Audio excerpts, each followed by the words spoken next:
আমি বলো বলো বলো, সমস্যা নেই বলো। এই যে মা রয়েছে, আমি কাউকে বলি না তাবিজ না নিলে তাবিজ না নিলে কি ক্ষতি হবে, কি সমস্যা হবে, এই সেই কোন ধরনের কথাবার্তা বলেছে? আমি বলছি মাদের একবারে। হ্যাঁ বলো বলো তুমি বলো বলো, নির্ভয় বলো, কোনো সমস্যা নেই বলো, এই মাকে কোনো সমস্যা নেই। ও ভাই, ও বড় ভাই, এই মাকেই বলেন। তাবিজ না নিলে কি সমস্যা? আচ্ছা দেখো, ছবিটা বের করো। এই এই ছবি ভাই, অহংকারী করছে, ছবিটা বের করো। চরিত্র ভাই বাদর হয়ে গেছে, এটা রাখি সবাইকে দেখার জন্য। এই ভাই ওরা আসছে না, বলছে ওদের গিয়ে বলবে ওরা খেলা দেখে কি হবে?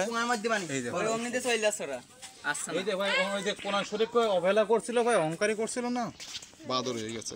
এটাই দেখালাম আম্মা। না, তুমি একটু আগে বলেছো তোমার এই তাবিজ যদি না নেয় তাহলে তারাও এরকম হয়ে যাবে। কেন? আমি এই কথা বলছি, তাদের কোনো এরকম সমস্যা হবে কি কারণে? আপনার কথা ঠিক আছে, এই মাকে বলেন। এই অহংকার বললাম মা, বিশ্বাস করে না, অহংকার করে সেই সব মহিলারা এরকম হয়ে এই যায়। যে অহংকারী কোর্স, আমি বলছিলাম এই কথা মাদের, বললাম মা কোরআন অহংকারী করছিল, কোরআন শরীফে এদের লেখা আছে এটা। ন্যাংরা খোঁড়া করার মালিক আল্লাহ। আর আপনি যদি মুসলমান হয়ে থাকেন, তা আপনি যদি তাবিজটা বেচে দেন, আপনি ব্যবসা করেন, তাহলে আপনি গাছের সাথে ইয়ে করেন, আপনি গাছে আল্লাহর বিশ্বাস করেন না, গাছের বিশ্বাস করেন। এইভাবে এই কথাগুলো আপনি সব বোঝাতে ফেরত চাচ্ছেন। হবে, চুপ করো, আমি চুপ বলছি করো। এটা, রাসূল সাল্লাল্লাহু আলাইহি ওয়াসাল্লাম হাত দেখতে তাই মানা করেছে। আমি তো কাউকে তোমরা এইসব বলবলা করো কিভাবে? হ্যাঁ, এতগুলো লোকের দাম বলে গেলাম, কেন আমাদের মুসলমানের ভাই গুনাই কবিরা হাত দেখানো। সবাই নিয়ে চলবে কেন?